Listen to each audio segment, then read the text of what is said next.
In the summer of 1883, on the open grasslands of the Nebraska sandhills, a 29-year-old widow named Clara Voss was doing something that made every person who passed her homestead slow their horse and stare. She was collecting buffalo dung. Not a bucket of it, not a small pile for a single evening's fire.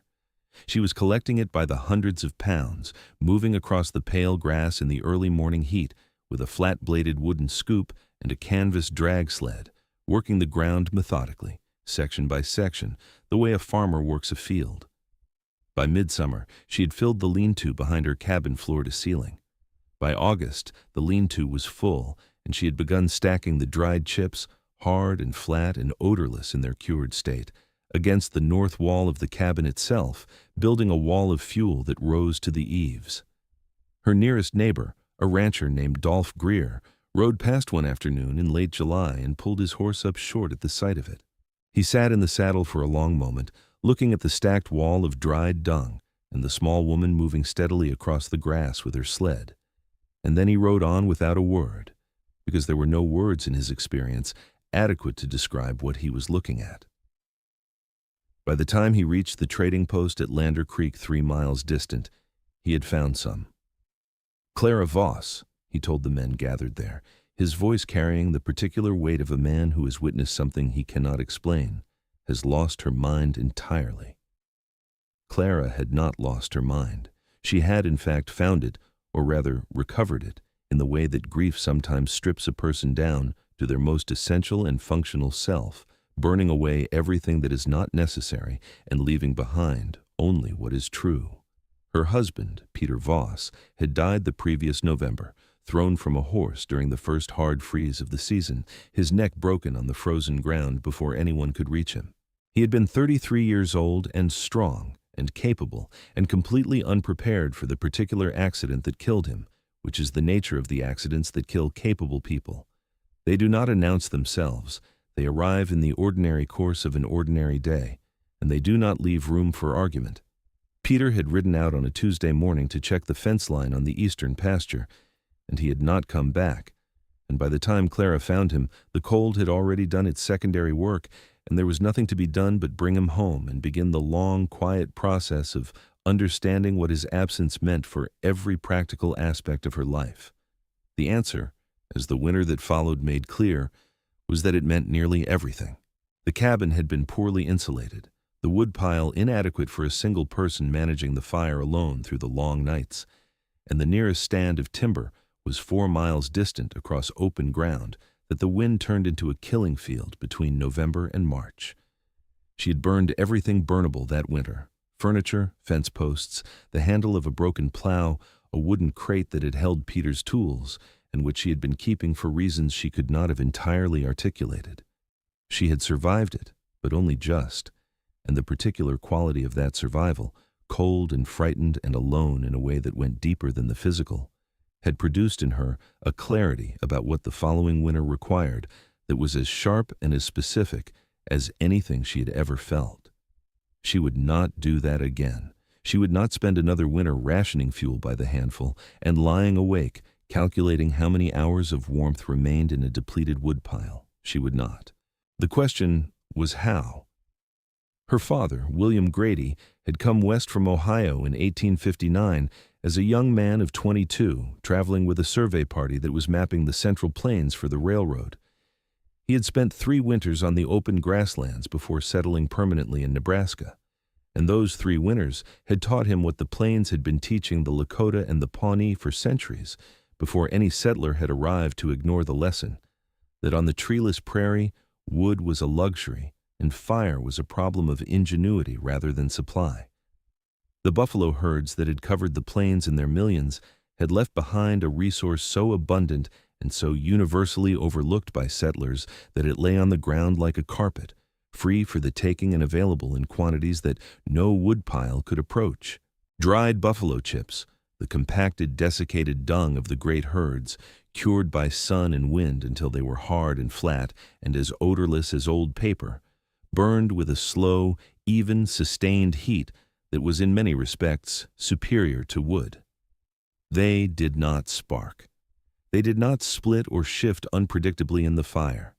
They produced a steady, low flame and a deep, persistent bed of coals that held heat long after the visible flame had died, warming a room through the coldest hours of the night with a reliability that green timber could not match. And they were available in a quantity on the Nebraska grasslands of 1883 that was, for a woman with a sled and a scoop and a clear understanding of what the alternative looked like, essentially unlimited. William Grady had heated his survey camp with buffalo chips for 3 consecutive winters, working alongside Pawnee guides who regarded the practice as self-evident and the settlers' preference for hauling timber across 40 miles of open prairie as a charming but exhausting eccentricity. He had taught his daughter the method with the same matter-of-fact thoroughness with which he taught her everything else that he considered genuinely necessary, not as a curiosity or a measure of last resort, but as a primary skill, as valid and as valuable as knowing how to preserve meat or read the sky before a storm.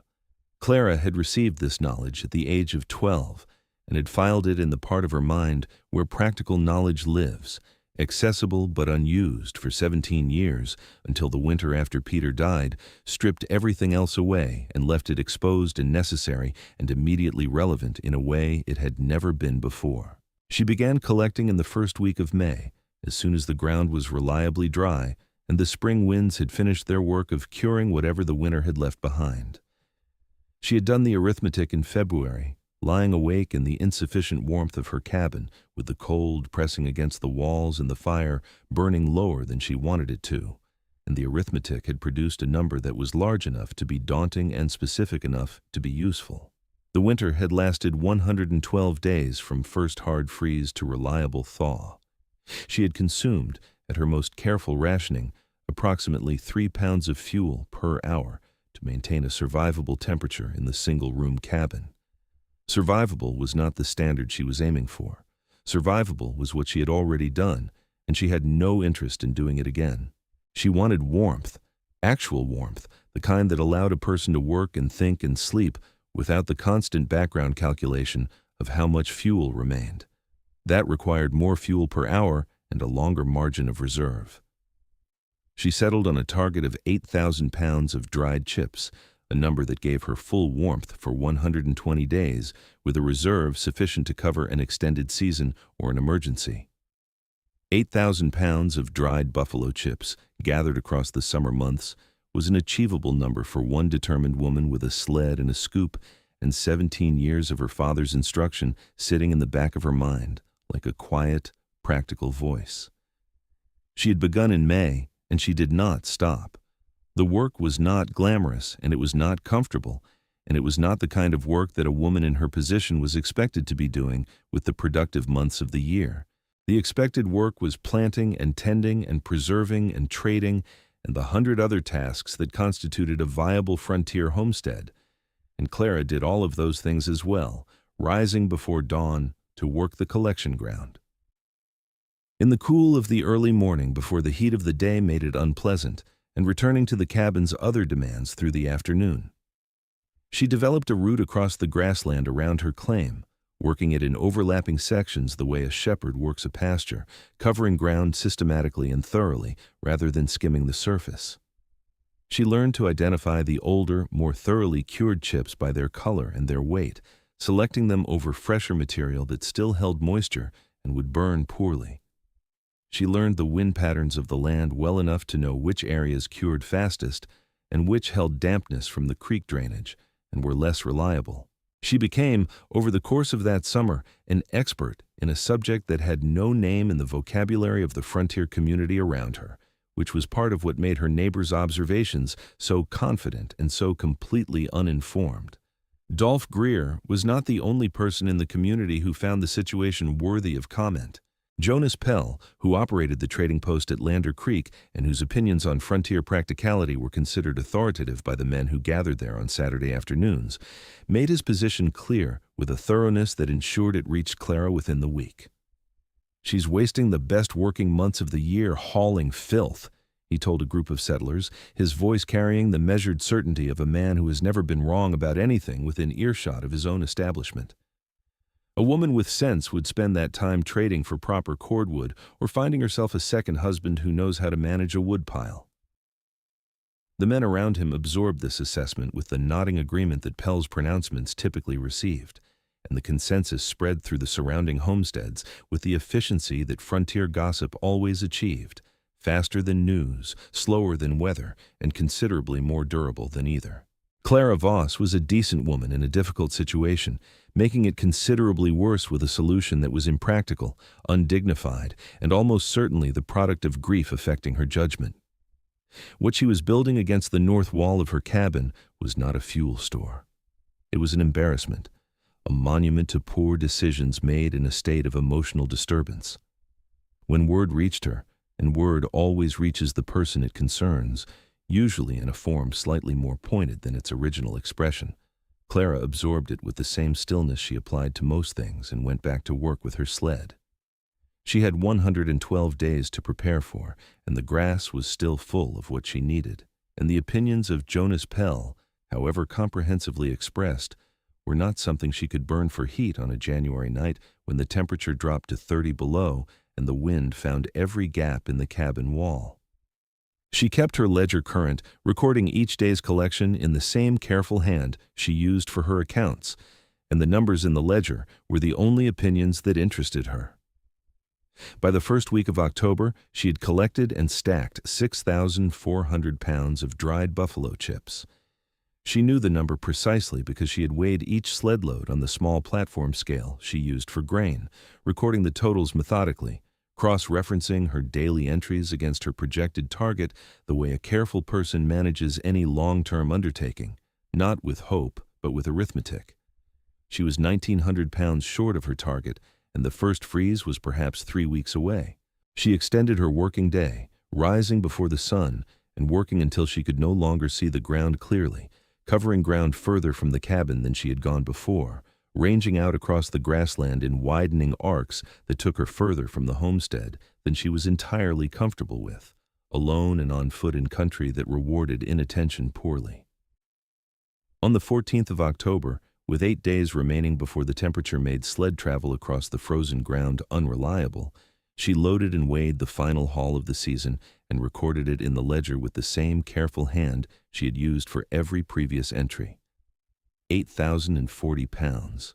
She put the ledger away, cleaned the scoop, and spent the following 3 days sealing the cabin's window frames with strips of oiled canvas, packing the gap beneath the door with a rolled length of burlap stuffed with dry grass, and checking the integrity of the chimney flue with the thoroughness of a woman who understands that the difference between adequate preparation and genuine preparation lives in the details that seem unnecessary until they are not. Then she waited. The killing winter arrived on the 3rd of November, 1883, and it arrived without the customary preliminary courtesies of a gradual cooling. The temperature dropped 41 degrees in 18 hours.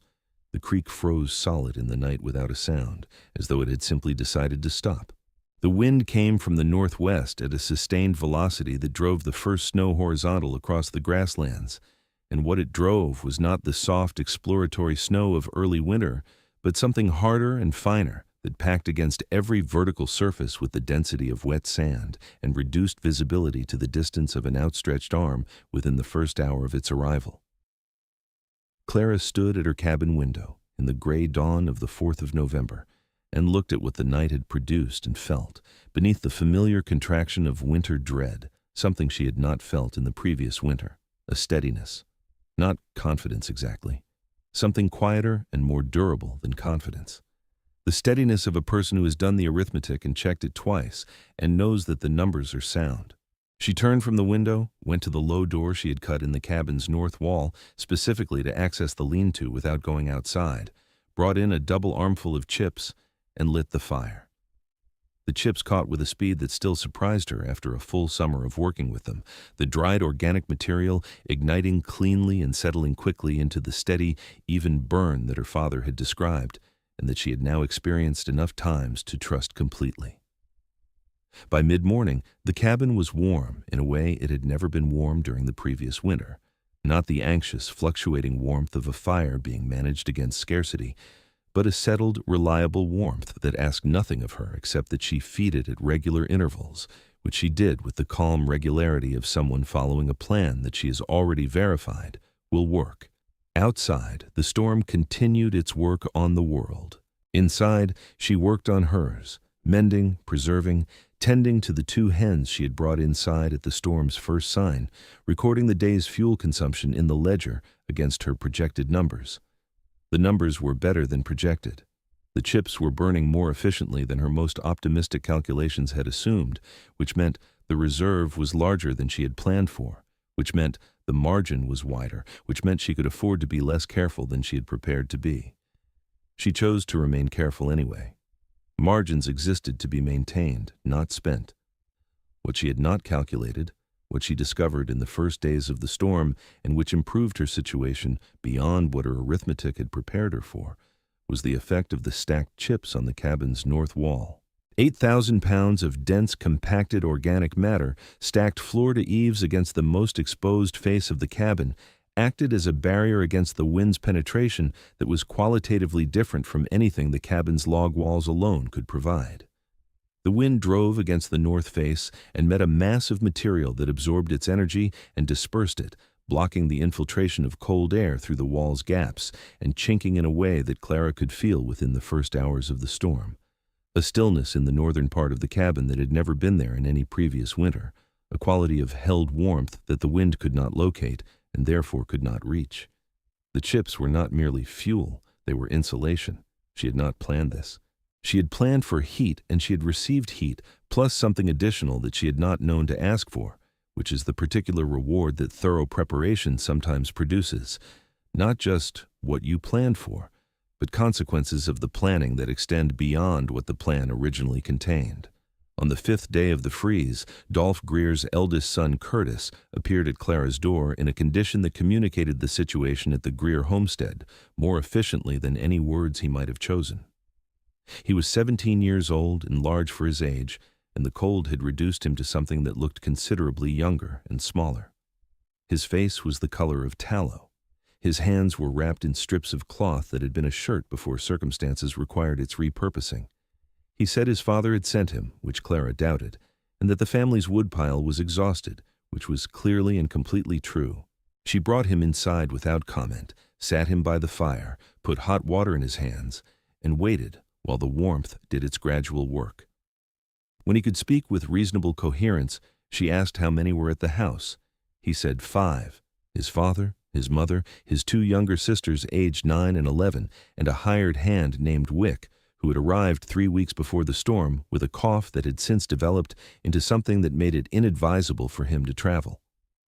Clara opened her ledger, found the page with her fuel projections, and did the arithmetic that the situation presented with the same methodical attention she gave to all arithmetic. She looked at the numbers for a moment. Then she told Curtis to go back to his father's house and tell Dolph Greer that she would send fuel each morning, enough for a full day's heating of a cabin the size of the Greer place until the freeze broke or until her reserve required her to stop. Curtis stared at her with an expression that suggested he had not understood, and she repeated herself, and he left. She sent fuel every morning for 11 days.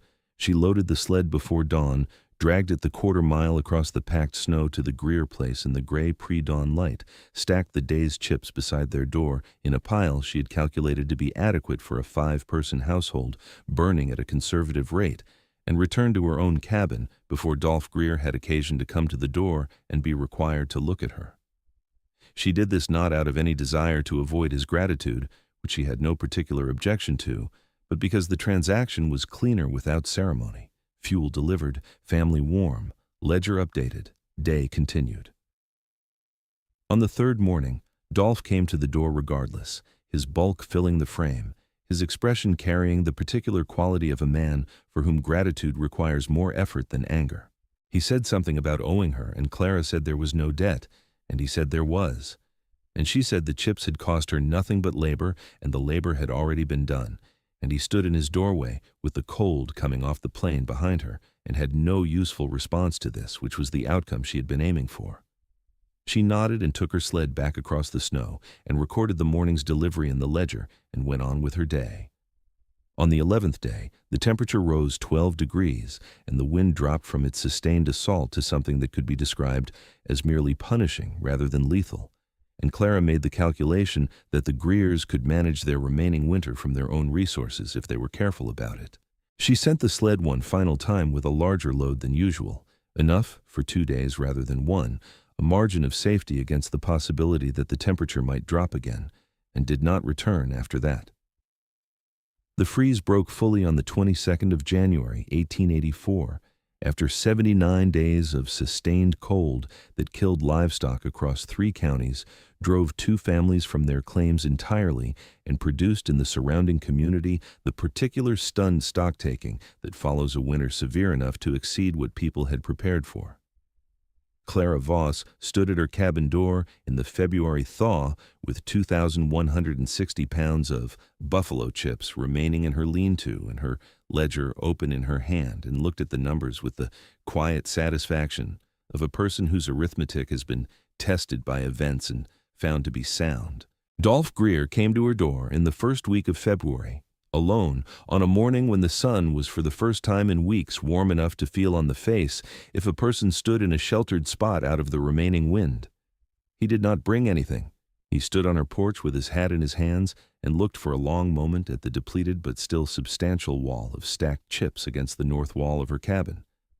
He was a large man, and the winter had reduced him in a way that was visible even from a distance, not in size but in something less measurable, the particular reduction that comes from having needed help from a source you had publicly dismissed. He said he owed her a debt he did not know how to pay. Clara told him there was no debt. He said there was. She said the fuel had been her father's idea, and she had only done the arithmetic. He looked at her for a moment with an expression she could not entirely read, not shame exactly, not admiration exactly, something between the two that had no clean name. And then he nodded, once, the slow, deliberate nod of a man who is revising something fundamental about his understanding of the world, and he put his hat back on and walked back across the crusted snow to where his horse was tied at the fence post. And he did not look back, and Clara watched him go and then went inside and put the kettle on. Jonas Pell heard the full account of the winter from 3 separate sources before the end of February, and had the distinctive experience of a man whose public opinions have been comprehensively and publicly disproved by events he had declared impossible. He did not address it directly. This was consistent with his character, which was constitutionally opposed to direct acknowledgement of error. But in the early spring, he was observed at the trading post counter, asking Clara Voss a series of careful, specific questions about the collection and storage of dried buffalo chips. They were the questions of a man who has decided that practical information is worth more than pride, which is a calculation that most people eventually make, but that some people make earlier and more gracefully than others. Clara answered each question with the same quiet precision she applied to everything, and did not mention that she had heard what he said the previous summer about second husbands and adequate wood piles. There was no need to mention it. The winter had already addressed the subject more thoroughly than she could have. What Clara Voss understood, standing at her cabin door in the February thaw with the ledger in her hand, and the memory of 79 days of sustained cold behind her, and 2,000 pounds of fuel still in reserve, was something her father had tried to articulate years before in language she had understood intellectually, without yet believing in the way that experience requires a person to believe something before it becomes genuinely useful. Preparation is not pessimism. It is not fear wearing the clothes of practicality. It is not a concession to the possibility of failure or an admission that the future is beyond a person's management.